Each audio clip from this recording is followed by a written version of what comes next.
Hai semua, Assalamualaikum dan selamat sejahtera. Okey, kita teruskan kita punya sains tingkatan 2 dalam bab 6, asid dan alkali dengan subtopik 6.1, sifat asid dan alkali. Okey, anda boleh lihat di sini adalah simbol yang kita pernah pelajari ketika kita tingkatan 1, iaitu yang kita sebut sebagai mengakis. Kerana sifat asid dan alkali ini memang mengakis, terutama sekali bagi asid pekat, alkali pekat. Kalau jatuh ataupun tertumpah ataupun terkena baju, lab coat, tangan ke, okey, so semua barang-barang ni akan terhakis dan berlubang. Okey, so kena hati-hati. Biasanya penggunaan asid dan alkali pekat akan dilakukan dengan beberapa pemakaian beberapa ciri-ciri keselamatan, okey, dan juga perlu dilakukan di dalam kabut wasap. Tetapi bagi asid dan alkali yang cair boleh dilakukan seperti mana eksperimen biasa, tetapi masih tetap berhati-hati kerana sifat mengakis ini tetap ada. Okey, kita teruskan dengan melihat beberapa contoh asid, alkali dan juga bahan neutral di dalam kehidupan seharian kita. Okey, cikgu akan teruskan dengan memperkenalkan beberapa contoh bahan-bahan berasid, neutral dan alkali. Okey, neutral. Kita mulakan dengan neutral, iaitu contohnya air suling ataupun air tulin. Okey, ini adalah pH 7. Okey, dan juga minyak masak, iaitu pH-nya hampir kepada neutral. Okey, dan kita tengok pula contoh-contoh lain. Contoh lain ialah sedapnya minuman ni, air jus lemon. Jus lemon adalah berasid. Okey, ini contoh lain adalah cuka. Okey, cuka juga adalah berasid. Ini adalah jeruk. Okey, jeruk macam-macam buah-buahan kan. Okey, yang ni pula adalah baja. Baja adalah dalam kategori alkali kerana baja menggunakan amonium. Okey. Dan biasanya baja digunakan untuk menetralkan keasidan tanah. Tanah yang berasid tidak sesuai untuk tumbuhan. Jadi kita perlu gunakan baja alkali. Okey, seterusnya ini adalah bateri kereta, dan bateri kereta adalah di sini asid. Ini adalah kopi. Wow, sedapnya kopi ni. Jadi kopi juga adalah asid. Ini adalah sabun. Untuk mencegah COVID virus yang melanda kita, perlu kerap menyabunkan, membasuh tangan dan menggunakan sabun. Jadi dia adalah dalam kategori alkali. Ini adalah brokoli, sayur-sayuran hijau, dan biasanya sayur-sayuran hijau adalah dalam kategori alkali kerana ianya berasa lebih sedikit pahit. Okey, dan ini pula adalah tomato. Wow, tomato untuk buat spaghetti. Okey, so ini adalah asid. Ini adalah pervia, sayur pervia yang pahit. Jadi ini adalah dalam kategori alkali. Ini adalah ubat gigi. Ubat gigi juga adalah dalam alkali. Dan ini pencuci peluntur, okey, untuk membasmi kuman. Deterjen juga dalam alkali. Jadi ini adalah sebahagian contoh-contoh yang cikgu dapat kongsikan bersama anda. Bolehkah anda fikirkan dan nyatakan beberapa contoh lain? Okey. Okay, now cikgu nak teruskan dengan perbezaan antara asid dan alkali. Okey, tetapi asid dan alkali ini mempunyai satu persamaan. Persamaannya ialah sama seperti yang mana cikgu dah sebutkan sebentar tadi. Sifatnya yang mengakis. Ya. Kedua-duanya memang mengakis, terutamanya jika asid pekat dan alkali pekat. Okey. Okey, kita lihat pula perbezaannya. Okey, asid. Tadi seperti mana yang cikgu dah tunjukkan contoh-contoh tadi, macam seperti tomato, lemon, jeruk, semua makanan yang cikgu sifatkan sebagai berasid tadi adalah mempunyai rasa yang masam. Kan, jeruk masam, lemon masam. Okey, jadi dia adalah asid. Berbeza dengan alkali, macam cikgu cakap tadilah, brokoli, pervia, semua itu mempunyai rasa yang pahit, sedikit pahit ataupun pahit. Jadi yang pahit itu biasanya adalah bersifat alkali. Itulah perbezaan untuk asid dan alkali. Okey, nilai pH pula. Untuk asid, nilai pH-nya adalah lebih rendah daripada 7. Okey, dalam lingkungan 1 hingga 7. Manakala untuk alkali adalah lebih besar daripada 7 dalam lingkungan 7 hingga 14. Okey. Bukan 7 lah, maaf. Ini 6 lah. Okey, 6. Dan ini adalah 8. 7 tu neutral kan? So, kita gunakan simbol ini 6. Okey, clear? Okey, untuk ujian kertas litmus pula. Okey, bagi asid akan menukarkan warna kertas litmus biru kepada warna merah. Okey, tetapi bagi alkali akan menukarkan kertas litmus merah kepada warna biru. Okey, bagaimana nak ingat? Okey, cikgu ada petua untuk ingat. Mudah, dengan mudah ya. Okey. Contohnya di sini, cikgu tulis perkataan ini. Sambal. Hai, sambal. Ya, sambal. Okey, sambal ini kalau awak tengok ya. Okey, ASID. Acid. ALKALI. Alkali. Okey. So, cikgu gunakan pen yang berwarna purple. Ini. Okey. Untuk menunjukkan asid dulu. Okey. Sekarang ni kita nampak, kita lupakan alkali ni. Kita tutup alkali. Okey. Cikgu tutup alkali. So, kita mulakan dengan ni lah. B ke M. Jadi ini anak panah B ke M dan ini adalah asid. So biru ke merah adalah asid. Okey, jadi kita boleh nampak di sini asid menukarkan daripada warna biru ke warna merah. Biru, merah. Okey, berbeza pula dengan alkali. Okey, alkali cikgu gunakan pen warna kuning. Atau warna biru lah. Hijau. Okey. Cikgu gunakan warna hijau. Okey. So, kita tutup asid tadi. Kita tak nak tengok asid dah. Kita tengok kepada alkali sahaja. So, alkali M ke B. So, M ke B ini adalah merah ke biru. So, ini adalah alkali. Jadi, alkali menukarkan warna merah ke warna biru. Mudah saja kan? Awak tengok anak panah. Merah ke biru alkali, biru ke merah asid. Okey? Petua. Okey, so inilah dia. Asid akan menukarkan kertas litmus biru ke warna merah. Biru ke merah asid. Untuk alkali, merah ke biru alkali. Tapi bagi kertas litmus warna merah, asid tidak menunjukkan sebarang perubahan. Manakala bagi alkali, bagi ujian kertas litmus berwarna biru, tiada perubahan berlaku. Okey. Seterusnya adalah tindak balas dengan logam. Okey, tindak balas asid dengan logam adalah akan menghasilkan gas hidrogen. Okey. Nanti kita tengok bagaimana eksperimennya menghasilkan gas hidrogen. Manakala bagi alkali tiada tindak balas berlaku. Okey, contoh pula. Contoh ni macam kita dah belajar tadi. Contohnya cuka,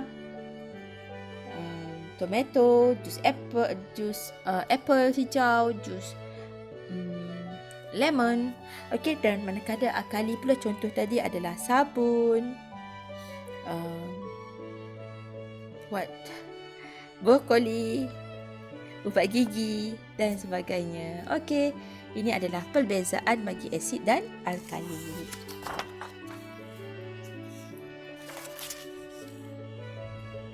Bagi eksperimen pula, biasanya untuk membezakan asid dan alkali, jadi kita kerap menggunakan asid hidroklorik cair membandingkan asid hidroklorik cair dengan natrium hidroksida cair. Asid hidroklorik adalah asid, manakala natrium hidroksida ini adalah alkali. Okey, sekarang ni kita nak buat 5 eksperimen dan tujuannya adalah untuk mengkaji sifat-sifat asid dan alkali. Okey, eksperimen yang pertama adalah untuk menilai pH, yang kedua adalah untuk membuat perbandingan rasa, yang ketiga sifat mengakis, yang keempat kesan terhadap kertas litmus biru dan juga kesan terhadap kertas litmus merah, dan yang kelima tindak balas terhadap logam. Untuk eksperimen yang pertama, kita boleh lihat di sini, ini adalah piring Petri yang kita isikan dengan asid hidroklorik cair. Piring Petri ni perlulah piring Petri yang berkaca. Dan kita letakkan kertas pH rendamkan pada asid hidroklorik cair tersebut. Cara dia ialah kita boleh titiskan beberapa titis asid hidroklorik di dalam piring Petri dan kita letakkan kertas dan sentuhkan dengan asid hidroklorik. Kemudian kita bandingkan warna kertas pH tadi dengan carta pH yang disediakan. Ini adalah contoh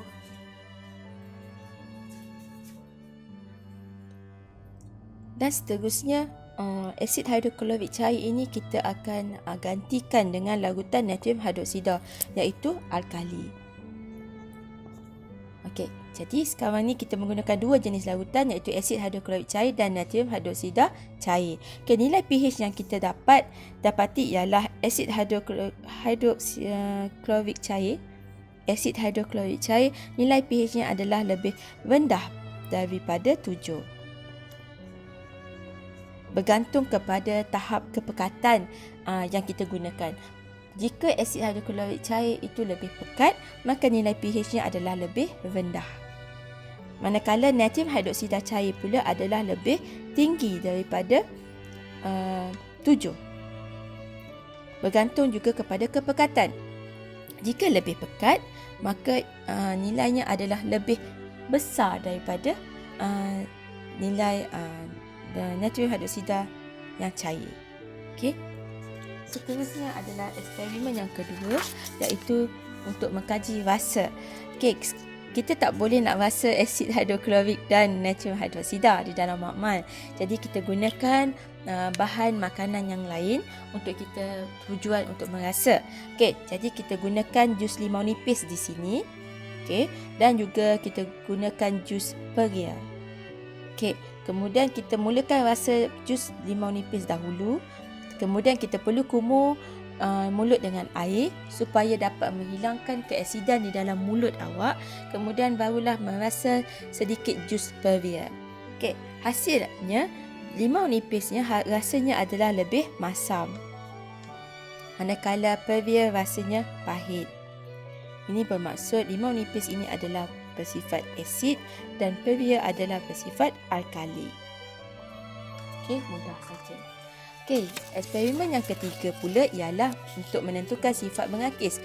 Adakah asid sahaja mengakis ataupun alkali juga mengakis. Mula-mula kita letakkan jubin putih, jubinnya ataupun tiles. Dan kita letakkan kertas tugas di atas jubin tersebut dan kita titiskan asid hidroklorik pekat. Eksperimen ini tidak boleh dijalankan oleh pelajar. Ia perlu dilakukan demonstrasi oleh guru sahaja kerana ini melibatkan asid dan alkali pekat yang berbahaya dan sangat mengakis. Jadi sekarang ini asid hidroklorik pekat ini dititiskan ke dalam sebuah sehelai kertas tugas. Jadi kita nak tengok adakah kertas tugas ini terhakis ataupun membentuk lubang ataupun tidak. Dan seterusnya kita gantikan asid hidroklorik pekat ini dengan natrium hidroksida pekat pula, iaitu alkali pekat. Dan kita lihatkan pemerhatiannya. Pemerhatiannya kita akan dapat kertas tugas akan mengakis dan lubang terbentuk jika kita titiskan asid hidroklorik pekat. Apabila kita titiskan natrium hidroksida pekat pula, kertas tugas juga mengakis dan lubang juga terbentuk. Jadi terbukti bahawa kedua-dua iaitu asid pekat dan alkali pekat bersifat mengakis dan dapat melubangkan kertas tugas ini. Okey. Okey, kita terus tengok eksperimen yang keempat, iaitu kesan terhadap kertas litmus biru dan kertas litmus merah. Okey. Jadi kat sini cikgu nak colourkan dengan warna biru dulu. Okey, ni kertas litmus biru dan cikgu nak colourkan dengan kertas litmus warna merah. Wow. Okey, jelas kan? Okey, macam mana eksperimen ini dijalankan? Okey, kertas litmus biru dan kertas litmus merah dimasukkan ke dalam tabung uji yang berisi asid hidroklorik cair. Okey, gunakan yang cair. Jadi kedua-dua kertas litmus ini dimasukkan ke dalam tabung uji yang sama. Okey, jadi kita tengok pemerhatian perubahan warna kertas litmus merah dan warna biru.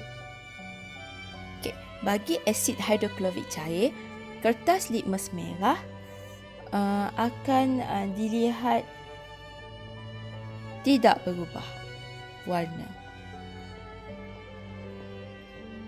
Okey, manakala bagi kertas litmus biru berubah menjadi warna merah. Okey, cikgu nak ulang baliklah tadi yang sambal tadi kan. Okey, supaya kita dapat mengaplikasikan. Okey, ini alkali, ini asid. Jadi untuk asid ini, asid hidroklorik cair, dia menukarkan warna biru ke warna merah. So biru ke merah. Okey, tapi merah tidak jadi apa-apa. Okey, kita tengok setelah itu kita gunakan pula tabung uji yang lain, isikan dengan asid hidroklorik dan kita isikan gantikan asid hidroklorik cair ini dengan natrium hidroksida cair dan kita masukkan kertas litmus biru dan kertas litmus merah. Okey, dan akhirnya hasilnya pemerhatian kita dapat lihat kertas litmus merah akan berubah menjadi warna biru. Sementara bagi kertas litmus biru tiada perubahan berlaku. Okey, kita boleh lihat di sinilah. Kita gunakan pen warna merah. Untuk alkali ini, alkali ke kanan, jadi merah ke biru. Mudah saja. Okey. Sambal. Dan kita terus tengok pula eksperimen yang kelima, tindak balas terhadap logam. Okey, mula-mula kita gosokkan pita magnesium dengan kertas pasir. Pita magnesium tu kalau boleh kita nak buang, gosok dengan kertas pasir untuk membuangkan oksida dia. Okey, membuang karat dan oksida. Okey. So apabila dah dibuang, dah digosok dengan kertas pasir, jadi tidak ada ikatan oksigen pada pita magnesium tersebut. Kemudian kita masukkan pita magnesium ini ke dalam satu tabung uji yang berisi 5 ml asid hidroklorik cair. Kemudian kita tutupkan dengan jari selama 1 minit. Kita tutup saja seperti ini jari kita ni. Okey, ini jari. Okey, kemudian setelah 1 minit kita buka tabung uji itu dan cepat-cepat masukkan kayu uji bernyala. Kerana kita tahu ya, apabila apabila kita masukkan pita magnesium ini ke dalam asid hidroklorik, berlaku tindak balas dan dia akan membebaskan gas. Sebab itu kita nak tutup jari kita supaya gas itu tidak dikeluarkan. Dan cepat-cepat kita masukkan kayu uji bernyala. Okey, kemudian apa yang berlaku? Kita nampak ketika kita tutup jari kita,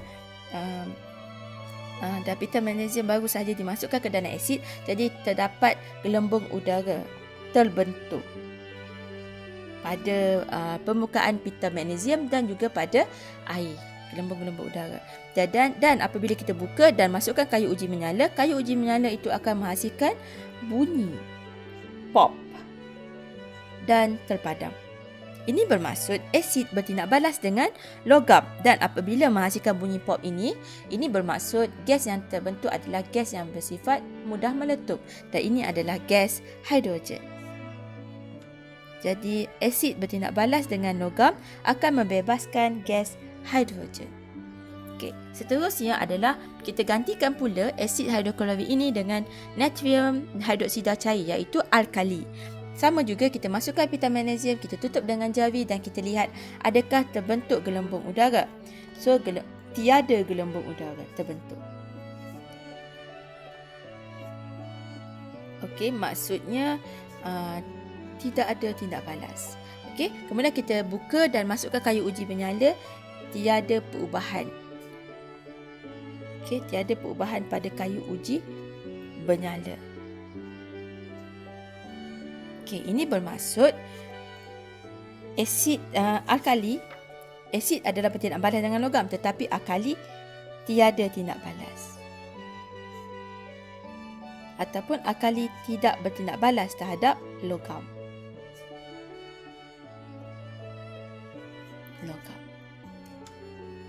Okey, hanya asid sahaja yang bertindak balas dengan logam dan menghasilkan gas hidrogen. Asid dan logam sahaja. Okey. Okey, cikgu teruskan dengan asid dan alkali akan menunjukkan sifat dengan kehadiran air. Ini bermaksud asid dan alkali perlu wujud dalam keadaan bentuk larutan yang bercampur dengan air. Kerana dengan kewujudan air akan membantu asid menunjukkan sifat asid. Okey, contoh yang kita lihat di sini ya, tanpa air, asid ethanoic glacial iaitu dalam bentuk bukan cecair di sini. Okey, kita letakkan kertas litmus biru ke dalamnya. Dan kertas litmus biru itu tidak berubah. Sepatutnya bagi asid, kertas litmus biru akan berubah menjadi warna merah untuk asid, tetapi disebabkan tiada air jadi tidak berubah warna. Berbanding dengan asid ethanoic di dalam air, iaitu dalam bentuk air, larutan asid ethanoic, jadi kertas litmus tersebut menjadi warna merah. Ini bermaksud asid akan menunjukkan sifatnya dengan kehadiran air sahaja. Okey, begitu juga dengan alkali. Pepejal natrium hidroksida, apabila kita letakkan kertas litmus warna merah, tiada perubahan warna berlaku. Sedangkan untuk alkali, kertas warna litmus merah akan berubah menjadi warna biru sepatutnya. Okey, tetapi dengan kewujudan air yang ditambah dan membentuk larutan natrium hidroksida, jadi kertas litmus merah barulah berubah menjadi warna biru dengan kehadiran air. Jadi, ini membuktikan bahawa asid dan alkali memerlukan air untuk menunjukkan sifat-sifatnya. Bahan-bahan yang mengandungi asid disebut sebagai bahan berasid. Okey, cikgu ulang balik, seperti mana lemon, limau, tomato. Dan manakala bahan-bahan yang mengandungi alkali, contohnya seperti brokoli, pervier adalah bahan beralkali. Kedua-dua ini bukanlah seperti mana asid hidroklorik ataupun natrium hidroksida, tetapi ianya masih mengandungi asid ataupun alkali, jadi kita kenali dia sebagai bahan berasid ataupun bahan beralkali. Okey, sifat bahan berasid dan bahan beralkali ini boleh juga kita tentukan dengan penunjuk yang sesuai. Antara penunjuknya ialah menggunakan phenolphthalein, penunjuk semester dan juga metil jingga. Kita akan tengok satu persatu bagaimanakah fungsi penunjuk dan apakah tindak balas yang berlaku. Okey, ini adalah yang pertama, iaitu phenolphthalein. Yang pertama adalah phenolphthalein. Phenolphthalein adalah penunjuk yang tidak berwarna. Okey, dan kita boleh titiskan ke dalam asid ataupun bahan neutral ataupun bahan alkali. Jadi penunjuknya ialah seperti ini. Ini adalah 0, 1, 2, 3, 4, 5, 6, 7, 8, 9, 10, 11, 12, 13 dan 14. Daripada 0 sehingga 6 ini kita kenali sebagai asid. Yang mana apabila phenolphthalein dititiskan ke dalam asid, maka inilah warna yang akan kelihatan, iaitu tidak berwarna. Sementara 7 iaitu neutral juga tidak berwarna. Tetapi ianya berbeza jika kita titiskan phenolphthalein ini ke dalam alkali seperti ini. Maka ianya akan berwarna merah jambu. Makin pekat sesuatu alkali, maka makin pekat warna merah jambu tersebut. Jadi kita dapati semakin besar nilai pH, makin pekat alkalinya, kepekatan alkalinya, maka lebih terang warna merah jambunya. Jadi menggunakan penunjuk phenolphthalein, apabila sesuatu bahan itu berasid, maka dia akan menghasilkan larutan yang tidak berwarna. Sementara jika neutral juga sama, 7 ini tidak berwarna. Bagi alkali, ini akan berwarna merah jambu. Dan inilah rupa keadaannya. Okey, yang kedua, penunjuk yang kedua adalah penunjuk semesta. Ini adalah penunjuk semesta ataupun in English kita sebut sebagai universal indicator. Dan ini adalah penunjuk semesta yang telah pun dititiskan ke dalam asid, dan ini pula adalah penunjuk semesta setelah dititiskan ke dalam alkali.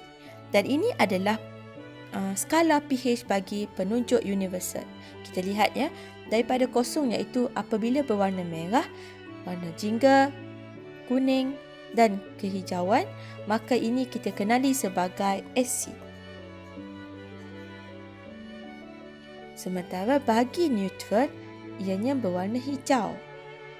Jadi asid ini lebih kepada warna merah. Sementara bagi alkali, semakin lama ianya semakin berubah warna menjadi warna biru. Jadi asid kita dapat lihat di sini ya, merah, hijau dan biru. Bagi penunjuk semesta bagi asid, kita namakan dia sebagai warna merah. Sementara bagi neutral pula berwarna hijau. Dan sementara bagi alkali pula berwarna biru. Penunjuk yang ketiga pula ialah metil jingga. Ini adalah metil jingga. Okay.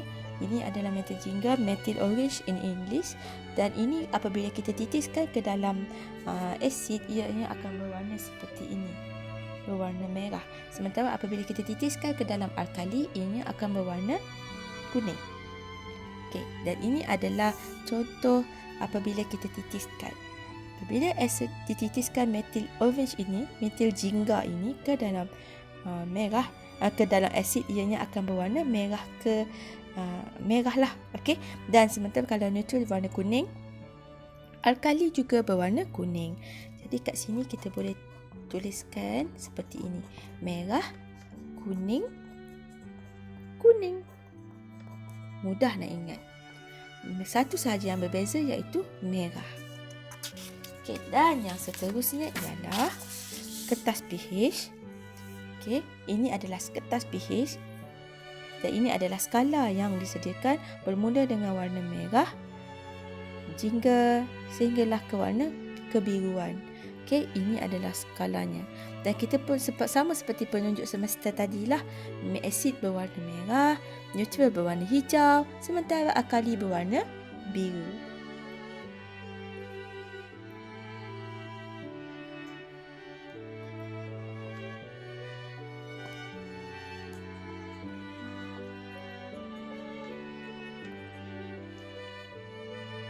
Okey, dah siap. Jadi mudah saja kan? Okey.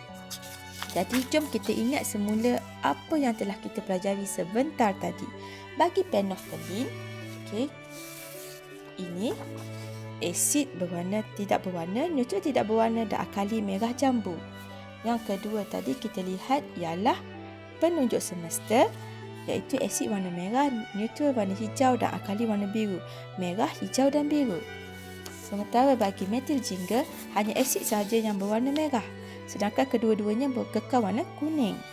Dan bagi kertas pH, sama seperti penunjuk semesta, merah, hijau dan biru. Okey, jom kita tulis sama-sama. Okey, bagi penunjuk phenolphthalein, untuk asid, ianya tidak berwarna. Bagi neutral juga adalah tidak berwarna.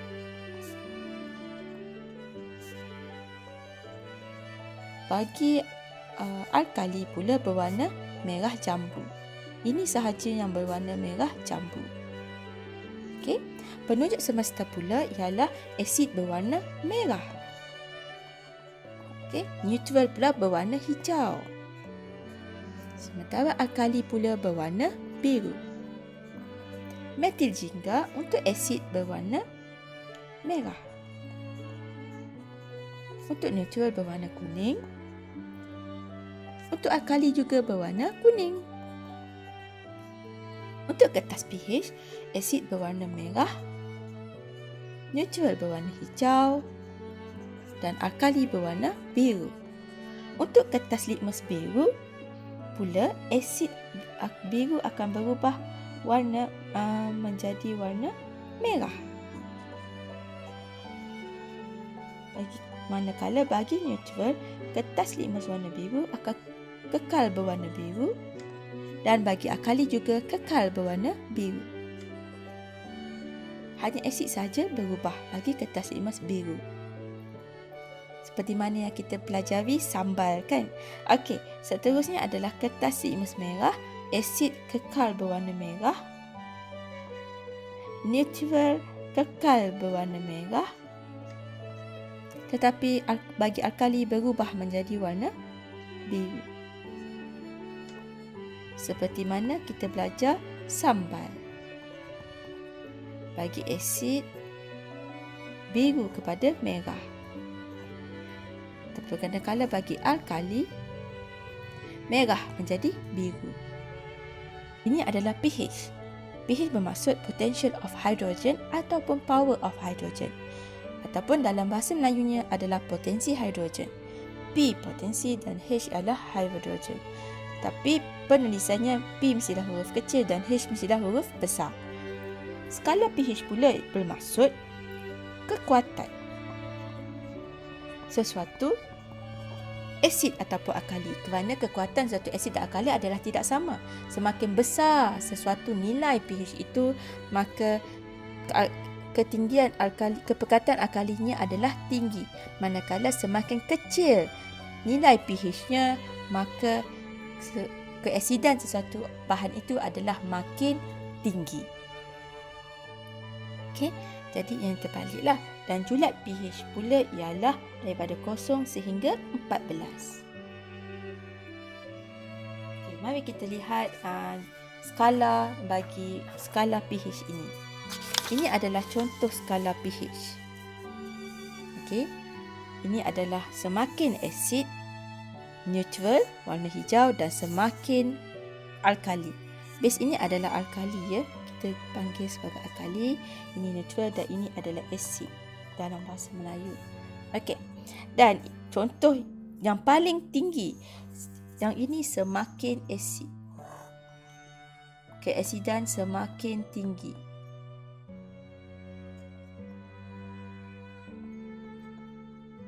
Sementara ini pula semakin tinggi alkali. Jadi, kalau kita lihat di sini skala 1 ini asid sangat tinggi.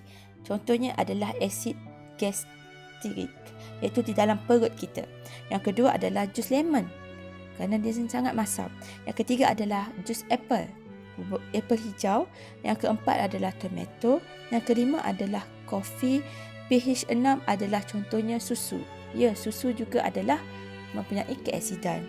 Sementara bagi neutral adalah pure water, air tulen. Dan bagi alkali yang paling rendah adalah telur. Seterusnya adalah baking soda untuk kita buat kek. Yang ke-10 adalah sabun. pH 11 adalah larutan amonia. Biasanya kita gunakan untuk pembuatan baja. pH 12 adalah bahan peluntur dan 13 dan ke-14 adalah larutan alkali yang pekat. 13 dan 14, 2 dan 1 ini adalah kepekatan yang tinggi. Jadi ianya mempunyai kuasa mengakis yang tinggi dan berbahaya. Ini adalah skala pH yang lain yang cikgu nak sharekan dengan anda di sini. Okey, dan kalau anda dapat lihat di sini yang neutral adalah nombor 7, pH 7, yang mana dia adalah air suling bersifat neutral. Keasidan pula 6, asid yang lemah iaitu susu. Yang kelima, pH 5 adalah kopi. Semakin bertambah pH-nya iaitu 4, semakin bertambah keasidannya iaitu tomato. pH 3 iaitu cuka, semakin bertambah keasidan. Yang kedua, pH kedua lemon, pH 1 asid perut dan kosong adalah bateri. Okey, ini adalah keasidan yang tinggi. Ini adalah keasidan yang rendah. Okey, kita tengok pula untuk alkali. Contoh alkali kalau 8 adalah darah. Darah kita sedikit berakali ya, tapi alkali yang lemah. Nombor 9 adalah soda bikarbonat macam cikgu cakap tadi untuk buat kek. 10 adalah pil gastrik.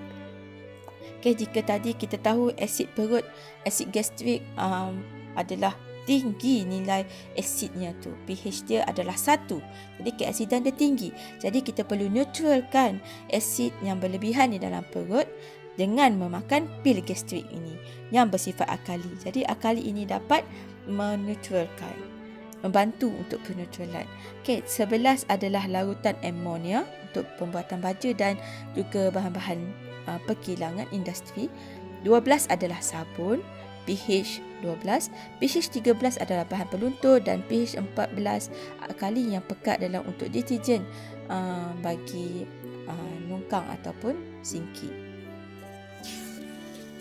Sekarang cikgu ingin kongsikan tentang kegunaan asid dan alkali di dalam kehidupan seharian kita.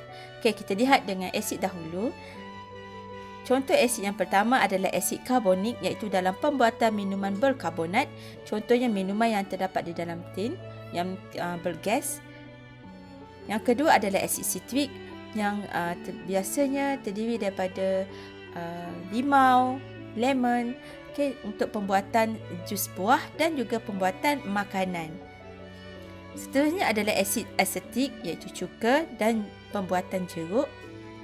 Asid benzoik untuk pembuatan sos dan juga sebagai bahan pengawet makanan, dan juga akhir sekali asid ascorbic untuk pembuatan vitamin C. Manakala bagi alkali pula, contohnya ialah larutan amonia untuk baja dan juga untuk deterjen iaitu pencuci. Kedua adalah kalium hidroksida iaitu dalam pembuatan sabun dan juga pewarna. Natrium hidroksida juga untuk sabun dan juga deterjen iaitu bahan pencuci. Magnesium hidroksida contohnya untuk membuat pembuatan susu magnesia dan juga untuk ubat gigi. Dan akhir sekali adalah kalsium hidroksida untuk meneutralkan keasidan air di kawasan empangan. Jadi ini antara kegunaan asid dan alkali dalam kehidupan harian kita. Terdapat banyak lagi contoh-contoh yang lain.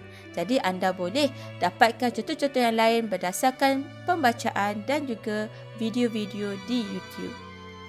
Okey, sehingga sini sahaja untuk subtopik asid dan sifat-sifat asid dan alkali, dan kita akan berjumpa untuk next video peneutralan. Okey, jumpa lagi. Jangan lupa like dan subscribe video ini. Semoga bermanfaat. Bye.